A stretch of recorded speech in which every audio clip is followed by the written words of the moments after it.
పవన్ కళ్యాణ్కి సంబంధించి ఘోర సంచలన రహస్యాలని వైసీపీ ఒడిసిపట్టింది. దారుణమైనటువంటి స్టింగ్ ఆపరేషన్తో పవన్ కళ్యాణ్ అడ్డగోలుగా వైసీపీకి దొరికిపోయాడు.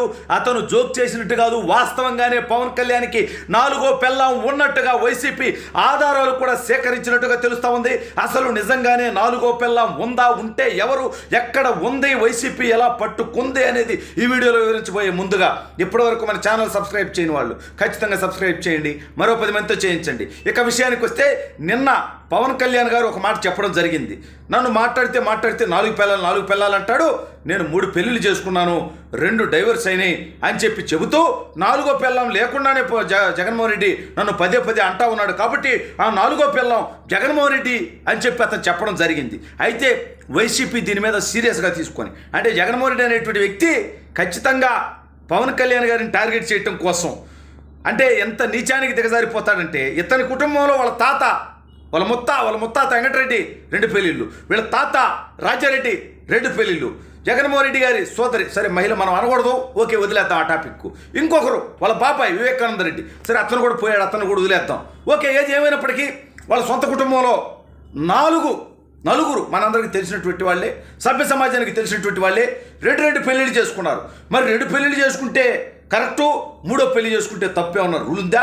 ఒక పెళ్ళే కరెక్ట్ అయితే మరి మీ ముత్తాత, ఆ ముత్తాత తర్వాత మీ తాత, ఆ తర్వాత ఇక వాళ్ళిద్దరి గురించి వదిలేయాలనుకున్నాగా మనం సాఫ్ట్ కార్నర్తో, ఒకరు మహిళని ఒకరు పోయారని చెప్పి. అయితే నిజంగా మీ కుటుంబంలో 2వ పెళ్ళి అనేది జరగకపోతే, ఒక్క పెళ్లితో మీ తాత ముత్తాతలు ఆగిపోయి ఉంటే ఇవాళ నువ్వనేవాడు భూమి మీద ఉండేటోడు కాదు అని. ఎందుకంటే ఆ 2వ పెళ్లికి సంబంధించినటువంటి వారసత్వంలోనే నువ్వు వచ్చావని ఉంది. సరే నువ్వు ఏ పెళ్లితో వారసత్వంతో వచ్చినా భూమి మీదకి వచ్చావు, భూమి మీదకి వచ్చిన ప్రతోడు మనిషే, ఎవడైనా ఎక్కువలే. మేము నీ గురించి అట్టా తప్పుడు కొత్తలు కూయటానికి సిద్ధంగా లేము. అయితే ఈ వైసీపీ పవన్ కళ్యాణ్ ఎట్టయినా సరే బదనాం చేయాలి, పవన్ కళ్యాణ్కి నిజంగా ఇంకేమన్నా ఉందా, ఆ మధ్య ఏదో కొన్ని పుకారులు లేపారు, పోనం కౌరు గీనం కౌరు అని, అదేవిధంగా ఇంకొన్ని పుకారులు లేపారు. నిజంగా ఇప్పుడు అన్నా లెజిలో అని కూడా వదిలేస్తున్నాడు, 4వ పెళ్లి చేసుకోబోతున్నాడు అని ఇంకేదో పేరు తీసుకొచ్చారు, రేవతికి యువత ఏదో పేరు తీసుకొచ్చారు. అయితే వీళ్ళ బాధ, వీళ్ళ తుత్తరా ఏందయ్యా అంటే, ఈ విషయాలు మాట్లాడినప్పుడు పవన్ కళ్యాణ్ గారి 4వ పెళ్లి గురించో లేకపోతే 3 పెళ్లిల గురించో మాట్లాడితే ఖచ్చితంగా జనసేన వాళ్ళు కానీ, ప్రతిపక్షాలు కానీ, తెలుగుదేశం వాళ్ళు కానీ, నా ఓటు వాళ్ళు కానీ ఏం మాట్లాడతారు?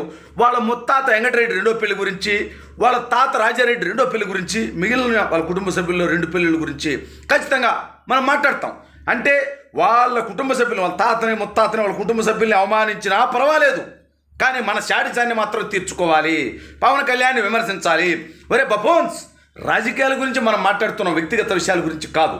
మీకు దమ్ము ధైర్యం ఉంటే పవన్ కళ్యాణ్ రాజకీయంగా ఈ తప్పు చేశాడు, పవన్ కళ్యాణ్ ఈ అవినీతి చేశాడు, అతని విధానాలు ఈ రకంగా తప్పుడుగా ఉన్నాయి అని మాట్లాడగలిగేటువంటి దమ్ము ఉండాలి. కానీ రాజకీయాల్లో అతను 4 కాకపోతే 40 చేసుకుంటాడు.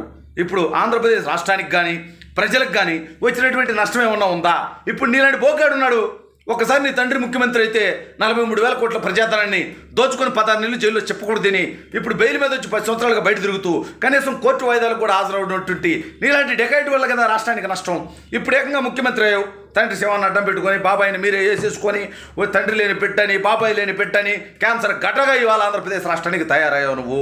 అయితే ఇప్పుడు నువ్వు ముఖ్యమంత్రి అయిన తర్వాత ఈ రాష్ట్రానికి 10 లక్షల కోట్ల అప్పు ఈ రాష్ట్రం నెత్తినేసావు. దీన్ని ఎవడమ్మా మొగుడు కొట్టాలి? మీ మాజీ మంత్రి గారి భాషలో చెప్పాలంటే ఈ రాష్ట్ర ప్రజల దగ్గర నుంచి పెట్రోల్ బాధుడు, ఇంటి పన్ను బాధుడు, చెత్త పన్ను బాధుడు, నిత్యావసరాల బాధుడు, డీజిల్ బాధుడు, అన్ని బాధులు లేరు. చివరికి నువ్వు నిషేధం చేస్తానటువంటి మద్యపాన నిషేధం కూడా 60 రూపాయలు ఉన్నటువంటి క్వార్టర్ని 200, 300 చేసి వాళ్ళ మీద కూడా బాతున్నటువంటి దౌర్భాగ్యమైనటువంటి వ్యక్తిగా, చరిత్రహీనుడిగా మిగిలిపోయేటువంటి నువ్వు నీ తప్పుడు పనుల గురించి, నీ విధానాల గురించి, నీ అరాచకం గురించి, నీ అవినీతి గురించి, నీ చేతగాని పరిపాలన గురించి, ఈ రాష్ట్రానికి రాజధాని లేనటువంటి సిచ్యువేషన్ గురించి, పోలవరం పూర్తి చేయడం చేతగానటువంటి నీ చేతగాని తనం గురించి మేము జన సైనికులు మాట్లాడుతుంటే మీ బఫూన్లు మాట్లాడేది ఏంటంటే చంద్రబాబు ఎన్టీఆర్ గది చేశాడు.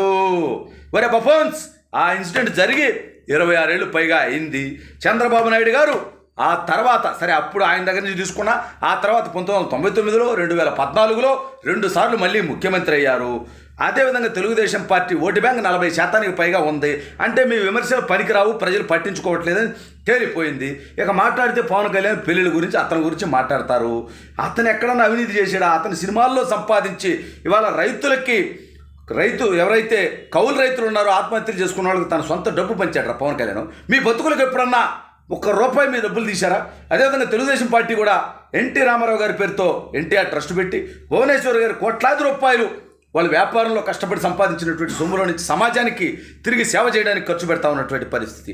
మీ బతుకులకి మీ కుటుంబ సభ్యులు కానీ మీరు కానీ ఎప్పుడన్నా నీ తండ్రి పేరు ఆడ ఎడా పెట్టుకొని ఎవడో కట్టిందానికి పెట్టుకోవటం కదా స్వామి. నీ తండ్రి పేరు మీద ఎప్పుడన్నా పేదలకో, కష్టంలో అవసరం ఉన్న వాళ్ళకో, ఇబ్బందులు ఉన్న వాళ్ళకో మీరు ఎప్పుడన్నా ₹1 మీ జేబులోంచి పెట్టినటువంటి చరిత్ర మీకుందా? కాబట్టి మీరు పవన్ కళ్యాణ్ 4 పిల్ల ఉందంటే అతను నేను ఏకంగా మీటింగ్లో ఏమన్నాడు, నాకున్నది నేను చేసుకుందాం 2 డివోర్స్ అని ఇప్పుడు లెజినవ్ గారితో ఉంటున్నాను కాబట్టి 4 పిల్ల ఉందంటే నాకు తెలియదు, లేని పిల్లం నాకు ఉందంటే ఎస్ ఉంది.